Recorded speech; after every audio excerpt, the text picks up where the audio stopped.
Welcome to the Barra Chronicles. I'm your host, Tash. And I'm Damo. And we are so very excited this week to be speaking with Dr. Rachel Gold from Gold Psychology on the topic of body image. Hi, everyone. So we are here with Dr. Rachel. Thank you so much for joining us today. It's great to be here. We've been looking forward to this for months now. Hey, Tash. We have. So for those who don't know you, could you just start by telling us a little bit about your background and what drew you to psychology? Yeah, that sounds like a good place to start. So in terms of that area, I have always been a really curious person, and I think, a lot of us are confused, angsty teenagers, and psychology, I think that's quite normal. And psychology was something that was offered to me in Year 10 as a VCE subject, and it just spoke to me. It was I think I had a really good teacher, and I really enjoyed sort of that, having frameworks to understand things that are really confusing for a lot of us. So that's where it all started. 15 years of age, I think I already knew where it was all going to go. Wow.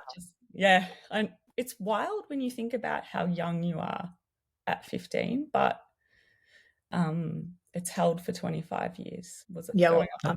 I'm just sort of thinking about my 15-year-old and just, wow, imagine having that kind of clarity when you were that age. And, huge props to that teacher who obviously made such a big impact. Yeah, it's amazing. Yeah, just really made it accessible. And it was really, I guess, that theme of explaining things that are confusing. And I think that's what psychologists do, help people make sense. Yeah. Help people. I sort of say to people in the first session, I'm like, our first session's a great opportunity to get to know what's going on for you. And our second session is like a puzzle session. We're making sense of things. We're putting the pieces together as a team to help you figure out how to make the change that you really want to make and why it's not happening, like what's getting in the way. And people love that experience of sort of, I do a bit of a mind map. So it's sort of like really doing that thing of collaboratively, like we figure out how things fit together. Why do I keep self-sabotaging? Why am I so mean to myself when I know that I should be nicer? And so coming back to that, like how I got into this area, I think it was that wanting to make sense. And people get a bit confused about what psychologists, like what profession we actually are, particularly when we have a doctor in front of our names. So essentially what happened is I just kept going with that interest. I did a 4-year, like an undergrad with an honours in psych.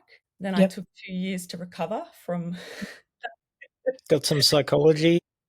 Just be a normal sort of, 22-year-old at that point. And then started working, realised working full-time is pretty hard too. And I ended up going back to uni for what was a 4-year. So it's not a medical doctorate. I can't prescribe medication, but I have a doctorate in clinical psychology, which basically means that I wrote a massive thesis and did, all this placement and subjects in psychology. And I was really lucky. I had this beautiful supervisor who's she works in eating disorders, but we had a project. Her name's Professor Susan Paxton. If you know who she is, you'll know she's like the mum of research. She's just really nurturing. And my area was in understanding mental health literacy, so knowledge, and stigmatizing attitudes, so bad attitudes, negative attitudes to people with bulimia, so with eating disorders. So that was where it all began, really, because that's how I got into the eating disorder world. And what was interesting is that, so by that stage, I started working, and I've been a psychologist now working for about 12 years. And across my career, I've always worked in eating disorders, but I really loved working with my clients presenting with more of a binge eating, loss of control eating kind of concern. And then before COVID, there was a lot more people using GLP-1s, so Ozempic, and I was seeing more people presenting with concerns around maybe weight regain post-bariatric surgery. That's where it really started. To be honest, that broke my heart too. Yeah. Breaks mine as well. Yeah, so I sort of, that really upset me, because I could see that these, people were trying to do the right thing for themselves. They were trying to take care of their health. They were trying to empower themselves using medicine. So that checks out. That's really sensible. But they were not informed about the other piece of the puzzle. They had a long-standing history of an eating disorder that most people don't know about. Binge eating disorder. They think it's a diet gone wrong. They think they don't have willpower. They feel so ashamed. Yep. And here I was again and again sitting in front of these, intelligent, capable, beautiful people who had gone through surgery and then experienced like significant weight regain, sometimes back to their starting weight. And no one had said, like, I think there's more here that we could help you with. And did you know you have an eating disorder? And you've probably had it since you were 8, 10, 12, 15. Yeah. And that really got me going, because I thought, well, I want to do more in this space. And I also wanted, so the other context was there's a lot more, like at that time, body positivity and food freedom, and which for some people that's really helpful. But I was also going through this whole experience of my own with really severe and chronic migraine. And I knew in myself that if I ate certain foods or overate sugar, it would flare up my symptoms. Mm-hmm. Yeah. I was also had this kind of like experience of going, well, yes, I want to support people to have body image peace and be okay, and also eat in a way that's comfortable and flexible and calm. But we also need to think about health. So eating disorder world and bariatric or medical weight management sort of was a space that I was drawn to, because it was trying to navigate the two and help people figure out what authentic health and well-being looks like. Like, what is that really? If we stop being rigid in our thinking, whether it's because there is value in like political and social activism, I can't say the word, but there's value there in terms of marginalized bodies and embracing body diversity. That's really important. Yes. So I'm not with that.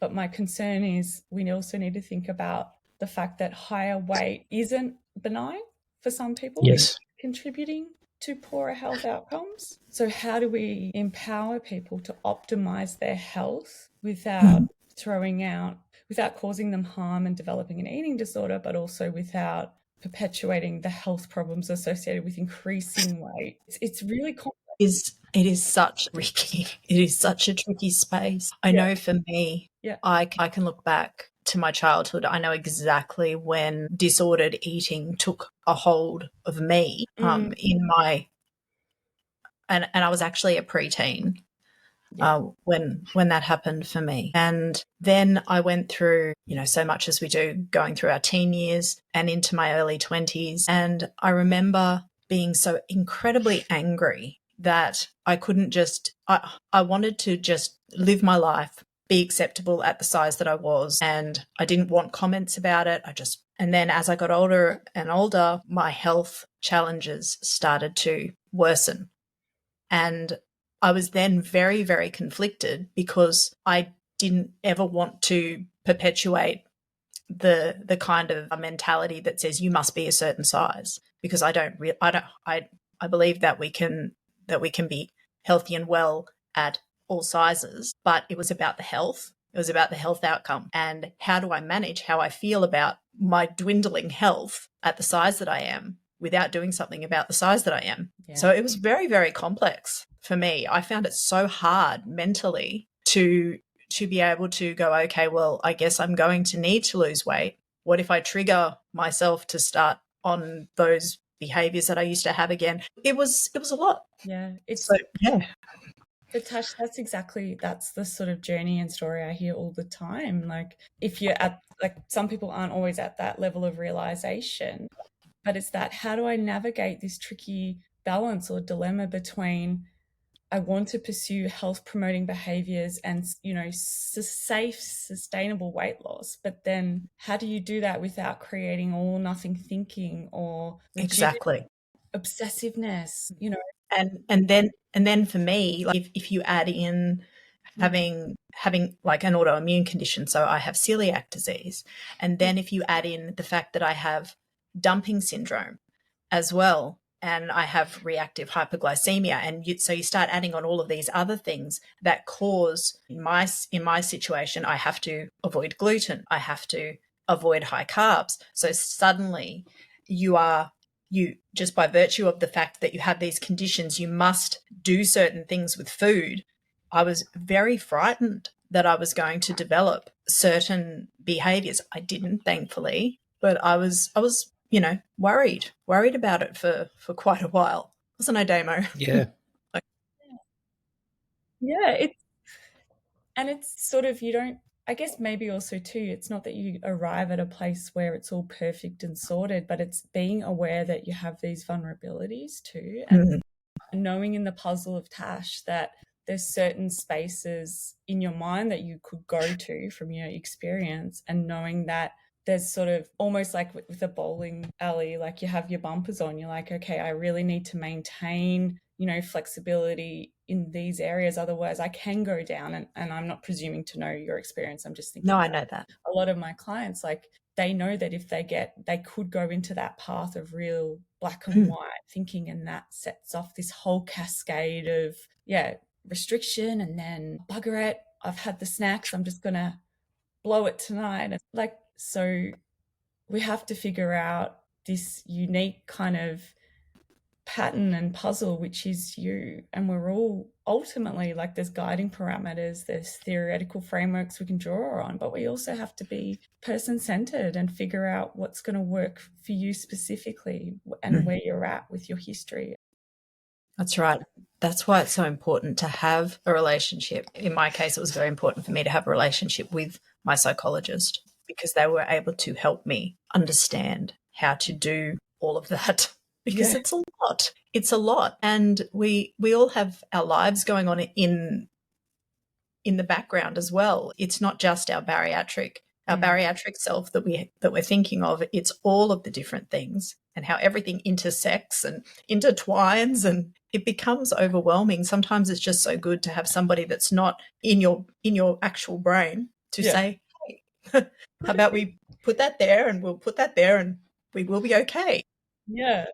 And even touch that, and thinking about sometimes when I'm having these conversations with people, and they're often women, where they're like, oh, but I just can't fix it. I'm like, you're here because I'm your consultant, and this is what we do. Like, you've hired me to have a look at what's going on and try to step back and give you some ways out to disentangle yourself, and to look at what might actually be an effective research-based strategy. And psychologists in general, it's what they're scientist practitioners. So that's what we're here for. You don't have to do it by yourself. So how do we, I guess, we get our body image, and we have these thoughts of how it should be and everything. How do we sort of go from there to, because I know for me, I thought once I lost all my weight, then I was going to be happy. I realized very quickly that I'd lost about 50 kilos, and I always thought, oh, well, if I could lose 50 kilos, I'd be so happy. And suddenly I realized I wasn't happy with my body at all. And then I couldn't even binge eat to make myself feel better about it. So you got all these emotions. And I think for guys as well, a lot of times it can be a lot harder to talk about, because guys aren't supposed to have body image issues. We're supposed to just be able to, get on with it and have a laugh, and that's really not the case. Yeah.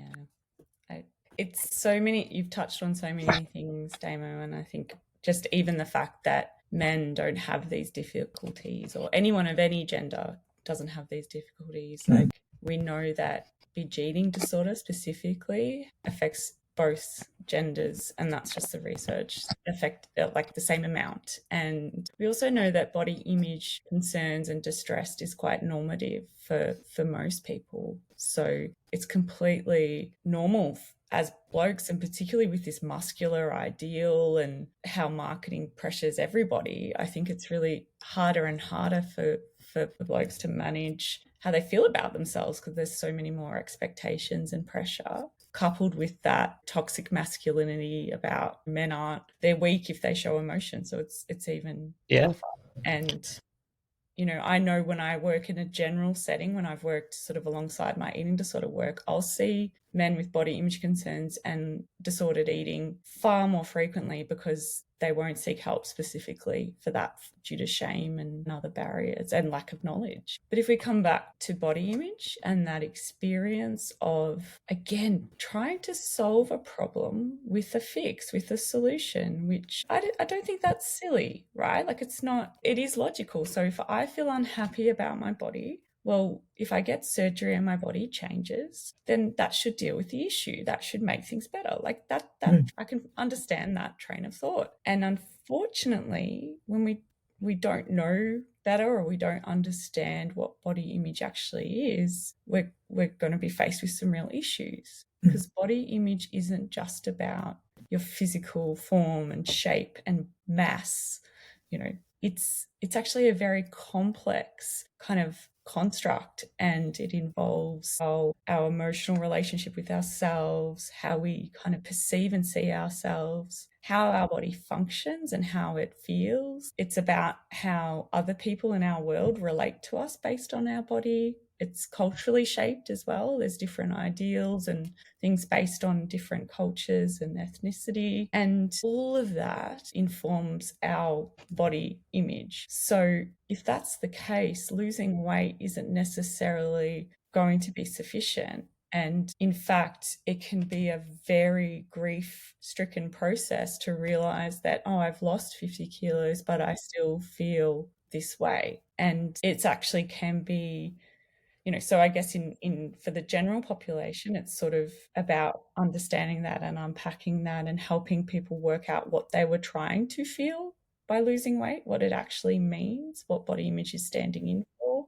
Is it to feel worthy and acceptable or safe from criticism, safe from mum telling me, oh, you really should hold back on the snacks tonight?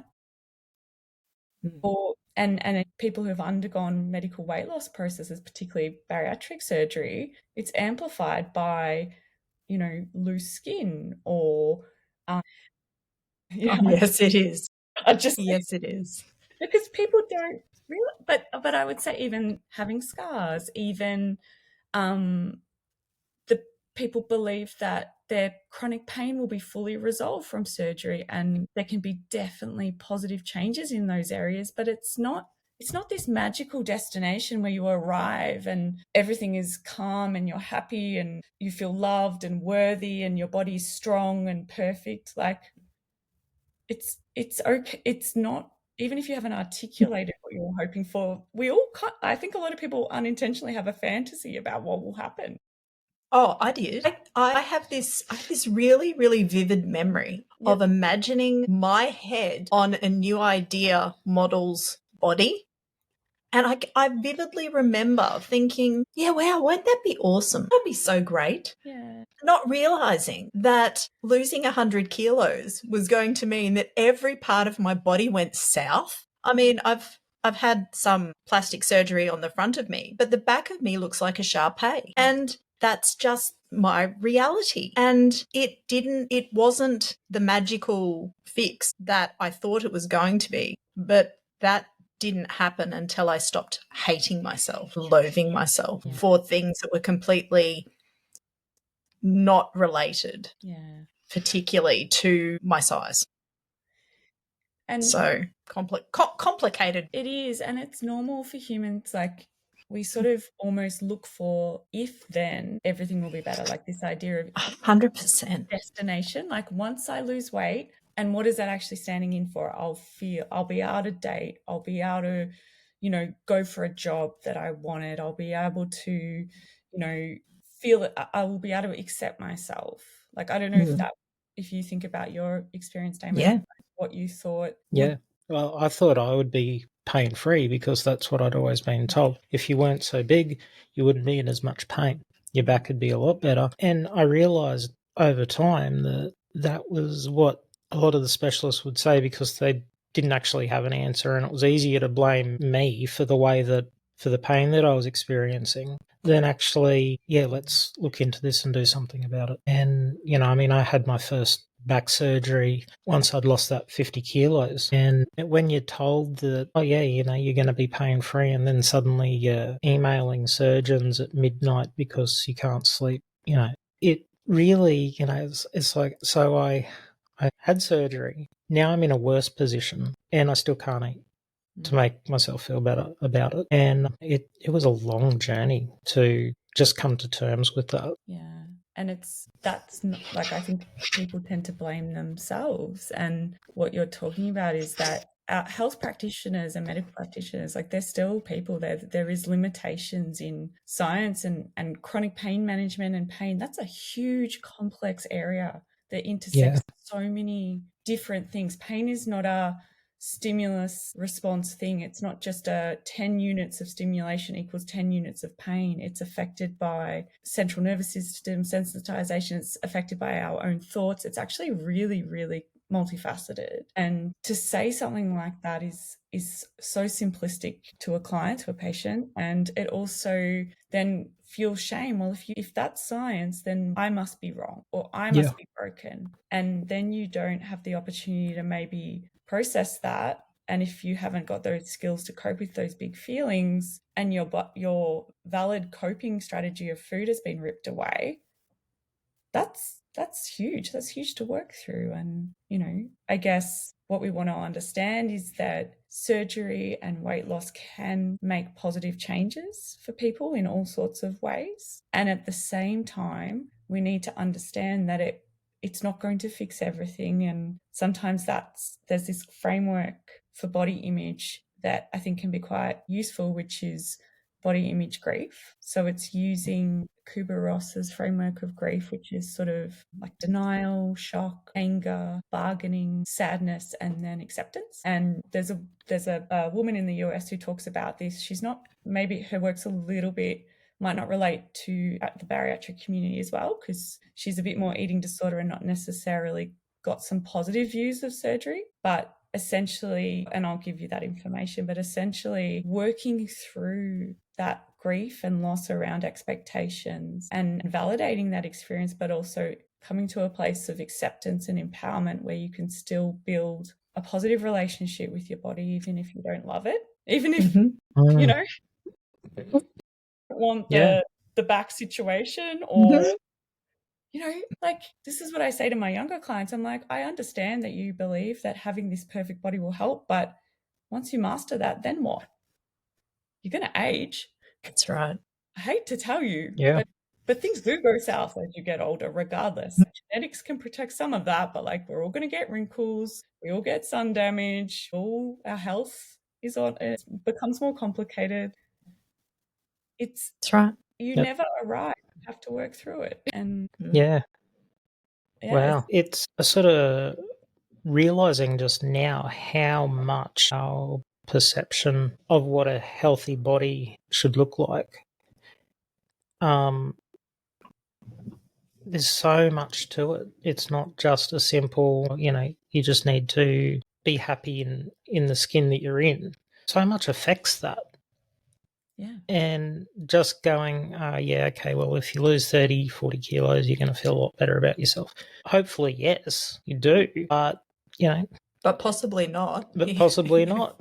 unless we work through all of those things. So this is a question that we had. Can unresolved body image issues lead to self-sabotage or difficulty maintaining long-term outcomes post-surgery?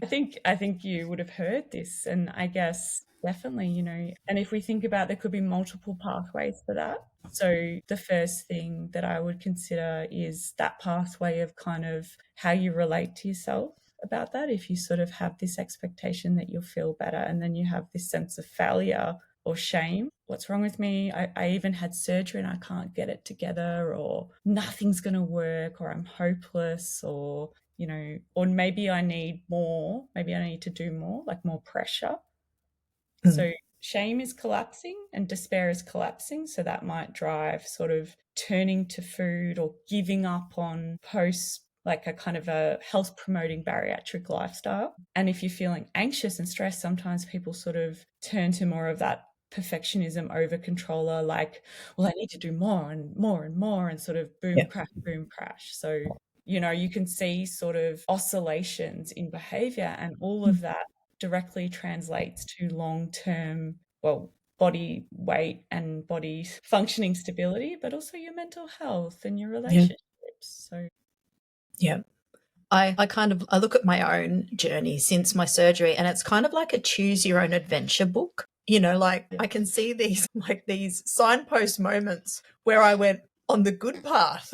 And then I can see these other moments where I went, oh, okay. And now we went right round in a circle and we're back here again. How about we make some different choices this time in the self-sabotaging sort of sector of my behaviors? Because, yeah, absolutely. Until I dealt with some of those things, I just kept coming back round to the same thing over and over. And Tash, it's so normal. And I know that people use that term self-sabotage a lot, and it does explain their experience. I actually never use it as a psychologist, because it's like there's a need there. There's actually a reason for why you're doing what you're doing. And we all do things that are unhelpful, but in the short term are trying to help us. Like, I know I need to go for my little mental health walk most nights because it helps me decompress from the day and being present with people with, all their challenges. But sometimes I'm a grumpy psychologist and I go and lie in bed and watch TV and I wonder why I'm slightly cranky. And that's self-sabotage, but that's okay, because I realize and I reflect and I get reminded by my loved ones. And I have to learn from that again and pick myself up and make a towards move towards the kind of life and values that I want to live, instead of being mean to myself and saying, oh, you're sabotaging, Rachel. Yeah. I mean, it's only now and like literally the last couple of weeks that I've sort of come to realize that, whatever we're doing, and I'm talking about with our diet as an example, and our eating plan. Previously, if I had one moment where I ate a chocolate or something, then that whole diet was thrown out.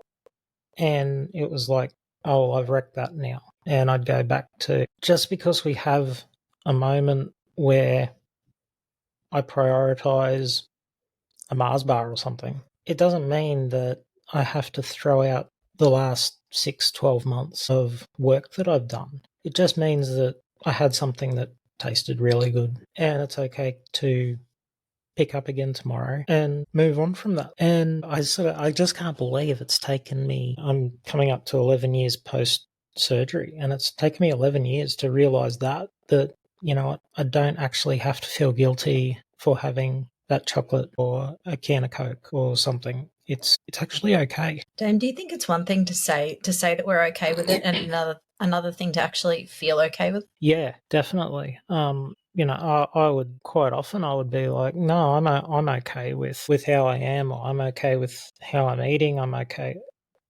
But inside you're like, but inside it's just like, and even after surgery, I would feel guilty for having those feelings as well. For I had an ice break or something, and then I would have all this guilt because I'd spent so much money, and it was always punishing myself and never just going, you know what, I did that because I wanted to, and that's okay. And it's so, I think we can try to solve the problem of being human and being complicated and being flawed through this idea of perfectionism, this idea of if I just do everything right, that is the solution, that is the antidote to shame. And perfectionism is just a lie. It's a fallacy. We're not robots, we're humans. And, to believe that you can get to this point where you just do everything correctly is just, it's unfair. It's false. It's not real. So, and it drives so much shame, and shame drives that collapse, that stuff it. Well, I've had one, I'm going to keep going. Like, we're all human. We all mess up, and it's when you go off sort of your plan or what's aligned with what you want to do. If I go and have, binge some TV instead of going for my walk, I could go, I'll stuff it and spend the rest of the week doing that same pattern. Or I could go, oh, well, what happened? Like, why did that happen? And it's not that bad. Like, it's not aligned with what I want, but I'm allowed to make mistakes and I want to get back on track. I want to keep moving towards what's important to me. The other part, I think too, and I think I was sort of thinking about what you both offer by speaking in the lived experience space, is that you're doing something really important, which is verbalizing things that so many people experience that they don't realize is not just a them problem. And this idea of, instead of trying to be perfect and put on a shiny coping front, we actually are authentic and honest, is healing shame, is healing the thing that drives a lot of this stuff. And every time you say something like, I don't feel good sometimes I stuff up, sometimes I, impulsively turn towards the snackety snacks to cope with my feelings. There's someone else going, oh, okay, like this doesn't mean I'm a failure. I'm not terrible. And shame dies when it's told in safe places, when it's acknowledged. And that I was love that. yeah. Yeah, I love that too. Yeah. What are some realistic ways then that we can help ourselves to go on the journey towards improving body image? Even like for those people who are listening that are pre-op, what are some things that we could consider doing just to help that whole process get started? And for those of us that are post-op who are really wanting to work towards that. I think that idea of journey, not destination, is probably a good start, Tash. Yeah. It's a bit cliche, but let's just take away this idea that you arrive at this perfect place of body image, because that's not doesn't happen. Yeah. So I would say things like, consider your body image story, like where your idea of what body image means to you, where it's come from, what's informed it, what maintains it. There are events in your life along that might have contributed to how you see yourself, trauma, just living in society, growing up in the 90s, or who makes you feel good about yourself, what things add to your distress. Are you, even things like bariatric in itself can make you more distressed by the checking. So even just thinking about how you monitor progress, keeping an eye on getting really fixated on numbers and metrics, and try to keep in mind that there's other things to measure why you're doing what you're doing. I think Kylie Murphy came on, she talked about her primary goals, which are the real reasons why you want to do this surgery. So it's kind of, or non-scale victories, like thinking about zooming out, keeping the big picture in mind. Yeah. I love Damo actually has a thing that he does on a Monday, post on Bariatric Support Australia, which is called Beyond the Scales. Yeah. Completely and totally anything to do with any kind of number. And I love it. I really, really love it. I think sometimes we can get so focused on all of those things that we forget the real things that are going to make like a lifetime of difference. Yeah. And I guess it's building that resilience and self-compassion and acceptance. And self-compassion is like, yes, I would like this to be different and I feel sad. And at the same time, this surgery and what I'm doing means I can do the things that I really value, like, be mobile, move around the world more comfortably, have my diabetes and sleep apnea go into remission. And when Damo said that you would like to be talking about body image, I made a little sheet on what body image grief and the stages of that looks like. So I've popped that on my website as a free download. Thank you so much. Yeah, we'll add the links, because I just see it as so important. There's things that I've had to, like with my pain journey and even having nerve stimulators in my back. I can't do welding. And there's things that I'd always sort of wanted to do that I literally can't do that now. I can't learn those skills. And coming to accept that was really hard, and just going, there are some things that I just won't be able to do. And that doesn't make me a bad person either. It's just my journey and what I've been through. But I don't have to beat myself up over that. What, when you think about the things that you do have now, does that give you some resilience as well? Like, yeah, exactly. Like there's things that I've done that I would never have been able to when I was over 200 kilos. Just last year, we went for a walk down to the bottom of this waterfall, and it was amazing. And it was like I was wrecked by the time I got back up, but that was from my back pain. But I felt such a sense of achievement because I'd actually done it. And even though I was in so much pain for the rest of the day, it was still like, that was worth it.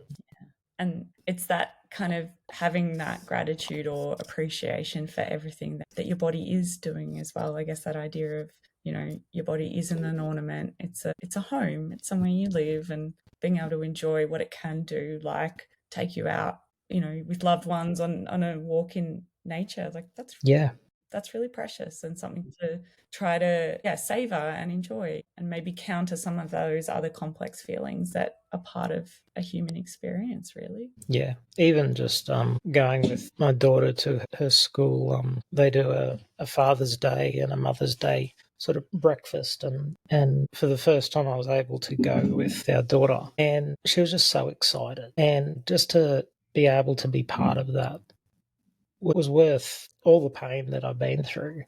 You know, I think I've come to start trying to appreciate those moments and you know, focus on them even when I'm feeling like crap. There are things that I can focus on and go, you know what, I've got this, I've got, you know, and it's not easy, but, you know, trying to, I think for me, acknowledging that, yes, I do have things that I'm looking forward to, or I do have things that I enjoyed doing this week, because it can be so easy to have this huge mountain in front of us. And it's hard to sort of shift your focus, and I guess it's that trying to redirect, like acknowledging that you have every right to feel however you feel about your body or pain or whatever's left that's challenging, but also knowing, holding in mind those things that really are deeply held values, like being there and connecting, that for your daughter really is inherently really rewarding and motivating, and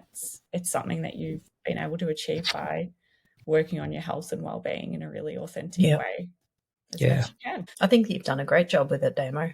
You know, over a long period of years, it's been such a challenge, but you just keep being resilient and you haven't given up. I think that's what I love about what we're doing, and you touched on it just before, Rachel, sort of being that voice for people that, you know, they might not know how to verbalize what they're feeling, you know, and I think that's something that I love, that, you know, being 11 years post-op, I've sort of had a lot of time to put those words to some of those feelings, and, you know, just showing people that, okay, even though, you know, we mightn't have achieved what we initially thought we would, it doesn't mean that we've failed. Yeah, it just means that we're just chugging along. Yeah, we're just humaning, right? And you're allowing people to feel seen and understood, and to reduce those unrelenting standards or unfair comparisons that, you know, it's not often we see the highlights reels of people's lives, and to have something to counter that is really precious, I think. That was actually something that I wanted to ask you. Just in the bariatric community, there is a lot of focus on befores and afters and things like that. And I know for a very long time now, I don't ever include the numbers. I don't include my weight. I don't include my weight now on posts, because I just believe that it's not relevant, because it's just something that somebody else might get fixated on, or, you know, like, I don't feel that I need those numbers anymore to validate the journey. But, you know, obviously if other people want to put them there, that's completely their thing. But from a psychological perspective, do you think that keeping a visual diary of our journey can be a powerful thing, or do you think that it can be harmful? I think it can be both, right? Like, I think it's actually so hard. Like there are times where I've looked back and I thought, wow, and then there's times where I've looked back and I've gone, oh my goodness, it nearly gave me anxiety. Yeah, it's because, like, there's so many challenges in this, right? For some people, if they haven't had a history of an eating disorder, or if they, you know, don't have some of these dysmorphic cognition, like how you perceive yourself can be really distorted. So it doesn't matter what the image looks like, your mind is not able to process it. So that's 100%. And in eating disorder world, we don't have numbers and images because of that risk. But then for some people who aren't coming from that lens, it can be another way to see progress and reframe that sense of failure, because, you know, our body mass is only one measure of our health outcomes. Sometimes our waist and body change, but our weight doesn't change. So it can actually help. That can be empowering. So so I think it's really important for people listening do what's best for them, like to understand that just because somebody wants to share befores and afters doesn't mean that you have to. If they want to share their weight, doesn't mean that you have to. Doesn't minimize our experience if we don't want to share those things. It's just such a complex space to be in. But it's important for us to do what's going to be best for us and for our own mental health. Yeah. I mean, and that's what I do. Yeah. And if you don't, like, a lot of people feel triggered by seeing those comparisons. So minimize it. Don't, let people do their thing, but you need to honor your experience and you need to protect yourself, So Yep. in those groups and stuff, like, there's some people find that helpful, but if it's not good for you, just take a break. Yeah. Yeah. Okay. Totally agree. It's great advice. Yeah. Rachel, thank you so much for joining us today. We hope you enjoyed it as much as we have. Yeah. And hopefully we can do this again sometime. Because I really do think that we could probably talk forever. Yes. Yes. I was just looking at, we've gone over the hours. And look, there's lots of topics, and I would I think breaking it into the topics would be really cool. So always happy to come back. We will be looking forward to it, and we'll put all of the links to any resources that you're happy to provide us with in the caption of this podcast. So if you're listening, please go and check out all of Dr. Rachel's resources. We know that they will be something that you can just reflect on and use to help you along the way. Thank you so much. You're very welcome. Thank you.